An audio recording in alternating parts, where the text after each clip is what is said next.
Hello everyone, welcome to Nidhi's Data Science Journey. In today's session, we will learn how to load data into Power BI from different sources like Excel, CSV, and MySQL, and also how Python script can be used for data transformation. This topic was suggested by one of my students, and I thought it's a great topic for beginners. Maybe this video help someone. So let's start with the simplest one. First, Excel. I know that a lot of us know how to load data in Power BI from Excel and CSV, but before moving on to the MySQL connectivity, we will learn. So maybe it will help someone. So first we get data. अगर मेरा data Excel में है तो मैं Excel पे click कर रही हूँ एंड देन मैंने डेटा सिलेक्ट किया, जो भी डेटा है आपका वहाँ से सिलेक्ट कर लीजिए, डायरेक्ट यहाँ आ जाएगा। जो भी शीट में डेटा है, हो सकता है मेरी शीट में, एक्सेल की शीट में सिर्फ एक ही शीट थी मेरी पावर वर्कबुक में। अगर आपकी मल्टीपल शीट्स होंगी तो यहाँ मल्टीपल शीट्स दिखाई देंगी। जोन से भी आप क्लिक करेंगे, जो आपको चाहिए उस पर क्लिक कीजिए और ट्रांसफॉर्म कर सकते हैं। ट्रांसफॉर्म के लिए आ गया। अगर आपकी ट्रांसफॉर्मेशन हुई है, क्लीन है आपका डेटा, तो उसे डायरेक्ट लोड भी कर सकते हैं। ठीक है, अगर क्लीनिंग करने के बाद हम यहाँ से क्लोज एंड अप्लाई कर सकते हैं, जो भी आपकी चॉइस हो उस हिसाब से, अपनी ज़रूरत के हिसाब से। अभी मुझे ये डाटा में कुछ क्लीनिंग नहीं करनी है, मुझे नहीं चाहिए, तो मैं सीधा क्लोज कर रही हूँ। सो यहाँ से हमने नेक्स्ट है, हम CSV फाइल से कैसे डेटा लोड करते हैं। मैंने क्लिक किया get data, then click on text and CSV। बहुत सारे ऑप्शन है हमारे पास डेटा सोर्स करने के लिए। हमारे पास पावर BI में कहीं से भी डेटा ले सकते हैं, बहुत सारे ऑप्शन हैं। तो अभी मुझे चाहिए CSV फाइल से, तो मैंने क्लिक किया CSV फाइल पे एंड मेरे पास ये रही मेरी फाइल। मैंने क्लिक किया, ये मेरी फाइल आ गई।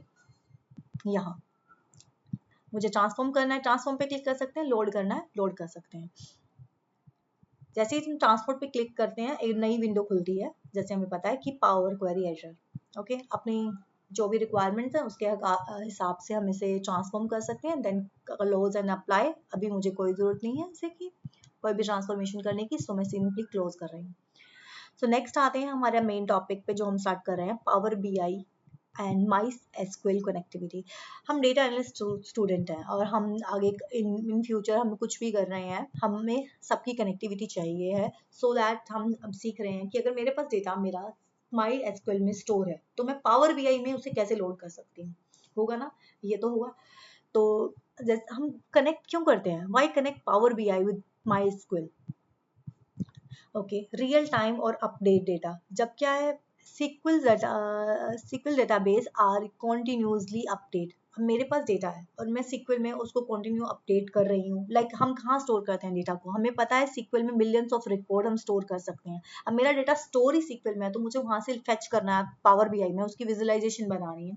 तो हम क्या करते हैं, हम अपडेट्स कहाँ कर रहे हैं, SQL में। Power BI fetch the latest data automatically. अगर मेरे पास डेटा SQL में पड़ा है, अगर मैंने उसका कनेक्शन एक बार एस्टेब्लिश कर दिया पावर BI के साथ, अब मैं जैसे अपडेट कर रही हूँ, मुझे पावर BI में भी रिफ्रेश होकर मिलेगा automatically. Eliminate manual work, no need to copy data into excel repeatedly. अब मेरे पास, अब मान लो मेरे पास डेटा स्टोर है SQL में, और मुझे अब पावर BI में डैशबोर्ड बनानी है। अब ये जरूरत नहीं है कि मैं कॉपी करके उसको या फिर उसको एक्सेल में लेके जाऊं, फिर उसको पावर BI में लेके आऊं। नहीं, मैं डायरेक्ट SQL में पड़ा है मेरा, तो मैं उससे पावर BI में ले जा सकती हूँ। Direct correction save time and reduce errors. अगर मैं डायरेक्ट SQL से कनेक्शन एस्टेब्लिश करती हूँ, मेरा टाइम बचता है, एरर्स बचते हैं। हो सकता है मैं एक्सेल में लोड कर रही हूँ, उसको कुछ एरर क्रिएट हो गए, कुछ एरर आ गए, ये सब डायरेक्टली रिड्यूस हो जाते हैं जब हम डायरेक्ट कनेक्शन एस्टेब्लिश करते हैं। Handle large data efficiently. SQL can store, हमें पता है SQL का मल्टीपल ऑफ रिकॉर्ड क्या करता है, स्टोर कर सकता है। पावर BI क्या करता है, अच्छा विजुलाइज कर सकता है लार्ज डेटा सेट को इजीली। दोनों की अपनी स्पेशलिटी है। सो बेटर डिसीजन मेकिंग, अगर मैं रो डेटा को क्या कर दूंगी, विजुअलाइजेशन फॉर्म में कन्वर्ट कर दूंगी, तो पता ही हमें कि विजुअल डिसीजन मेकिंग में हेल्प करेगी। इन शॉर्ट, हमने पावर BI लिया विजुअलाइजेशन के लिए और MySQL लिया डेटाबेस को स्टोर करने के लिए। सो अब जैसे मान लो मेरे पास मेरी बिजनेस है एक, और मैंने अपना सारा डेटा कहाँ स्टोर किया हुआ है, डेटाबेस में। अब मैं उस डेटाबेस में, मैं अब मुझे कोई प्रेजेंटेशन देनी है, तो मैं डेटाबेस तो नहीं दिखा सकती उसे, राइट, अट्रैक्टिव नहीं लगेगा। एक्सेल शीट भी अट्रैक्टिव नहीं लगेगी। अगर मैं एक्सेल शीट में डैशबोर्ड बनाती हूँ तो बहुत मेहनत लगती है। तो क्या करेंगे हम, पावर बीआई में डैशबोर्ड बनाएंगे। तो अब हम सबसे पहले क्या कर रहे हैं, हम पावर बीआई ओपन करेंगे। मैंने पावर बीआई ओपन की, मेरे पास एक डेटा सेट है जो मेरा सीक्वल में स्टोर है, एक डेटाबेस है जो सीक्वल में है।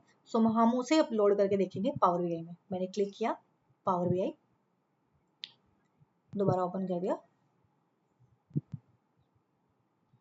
सो मैं क्या कर रही हूँ, गेट डेटा, एंड कहाँ से लोड कर रहे हैं हम, यहाँ से मिल रहा है, बढ़िया है। वरना डायरेक्ट नहीं देख पा रहे हो तो सीधा मोर पे क्लिक कर दीजिए, सारे ऑप्शंस खुल जाएंगे। यहाँ पे मैंने लिखा माई सिक्वल, मैं माई सिक्वल यूज कर रही हूँ तो मैंने माई सिक्वल लिखा। मैंने डेटाबेस पे क्लिक किया, ये खुल गया, ठीक है। वो सर्वर मांग रहा है, अब हम देखते हैं क्या है हमारा नेम। मैं बताती हूँ, मैंने माई सिक्वल का वर्क बेंच खोला,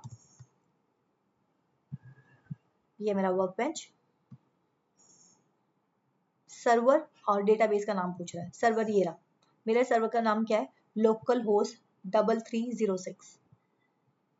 मैं आई यहाँ लिखा लोकल होस्ट 3306। अगर आपके डेटाबेस का नाम आपको पता है तो वेल एंड गुड है, यहाँ पर आप नाम डाल सकते हैं। अगर नहीं पता तो भी ओके कर देंगे, तो भी नेक्स्ट ओपन हो जाएगा। सो मैंने, मेरे डेटाबेस का नाम है HR, मैंने क्लिक किया ओके। ये इसने मांगा आगे की डिटेल, मैंने यहाँ पे डेटाबेस पे क्लिक कर दिया, उसने यूजर नेम मांगा। ये स्टेप मांगता नहीं है, इसका मतलब हम कहीं पे नाम देना गलत भूल गए हैं। एक बार दोबारा हम चेक करते हैं कि क्या हुआ है, दोबारा करते हैं ट्राई। मे भी नाम हमने गलत डाला है, माई सिक्वल लिखा हमने यहाँ पे, और इस पे क्लिक किया, यहाँ पे डाला मेरा नाम है, मेरे सिस्टम का नाम है लोकल होस्ट 3306।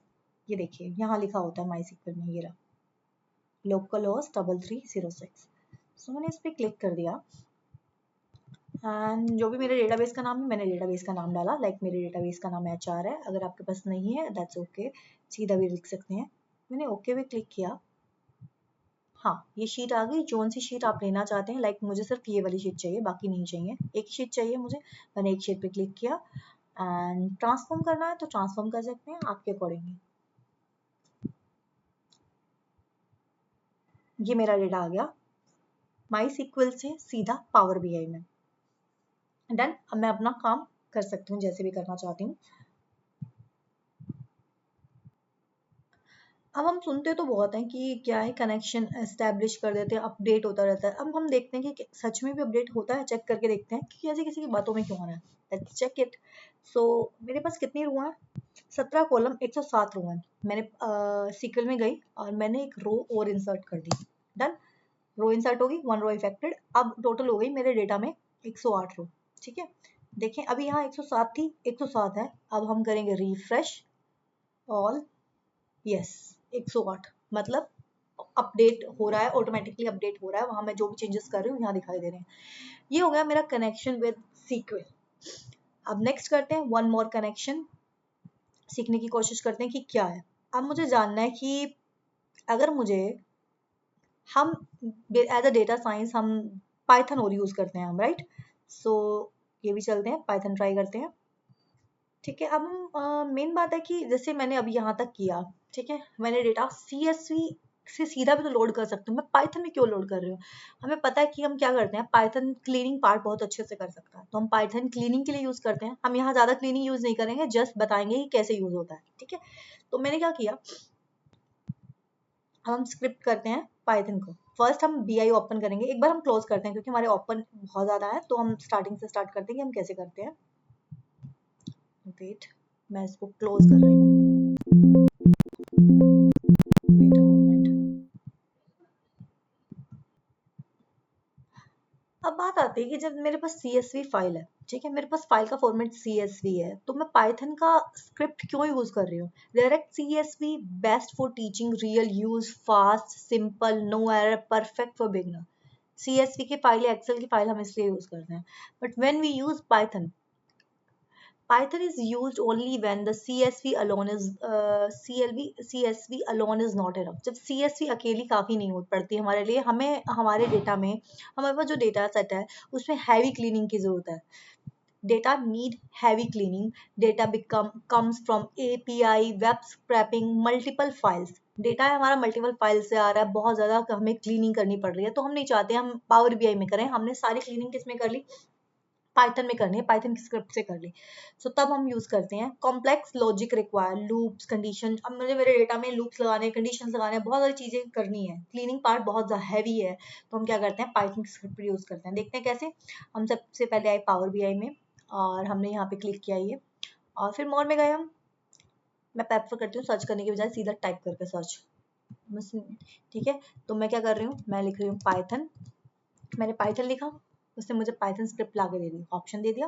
मैंने पाइथन स्क्रिप्ट की. जो भी आपने अपनी प्रोग्रामिंग वगैरह जो भी की है वो इसमें कर सकते हैं, ठीक है. सो अब मेरी फाइल क्या है, अब मुझे फाइल को क्या करना है, पहले तो देखेंगे फाइल का लोकेशन क्या है. अब जो भी हम पाइथन स्क्रिप्ट लिखना चाहते हैं, जो भी आपने करनी है अपने हिसाब से, मुझे करनी है इम्पोर्ट pandas as pd, ठीक है. और फिर मैंने डेटा का नाम रखा मेरा df, उसके बाद मैंने लिख दिया pd डॉट रीड csv, मेरी csv फाइल है. उसके बाद आपका जो पाथ है आप वो दे दो पाथ, ठीक है. मेरा पाथ फाइल का ये है, वेट,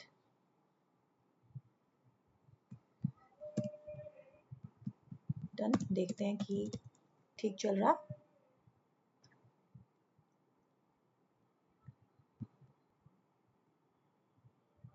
लेट्स सी.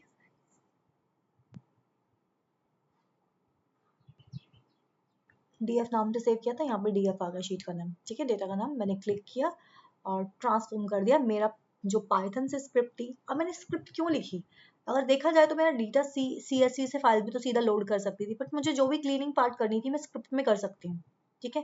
जैसे हम VS कोड में करते हैं, हम यहाँ सारी स्क्रिप्ट लिख सकते हैं और क्लीनिंग कर सकते हैं. हमें यहाँ आके करने की ज़रूरत नहीं है. क्लीनिंग मैंने थोड़ी सी करके दिखाई है, जस्ट मैंने लोड करना बताया है. अपनी ज़रूरत के हिसाब से हम अपनी पाइथन वगैरह में हमने जो सीखा है वहाँ से कर सकते हैं. ये वीडियो यहीं खत्म होती है, यहाँ that's it for this video. हमने सीखा कि हम डेटा सीक्वल से कैसे लेके आ रहे हैं और पाइथन स्क्रिप्ट से कैसे यूज कर पा रहे हैं. एक्सेल और CSV तो हम ऑलरेडी जानते ही थे, पर फिर भी हमने कर लिया. That's it for this video. Thank you, bye bye, see you in next video, bye bye.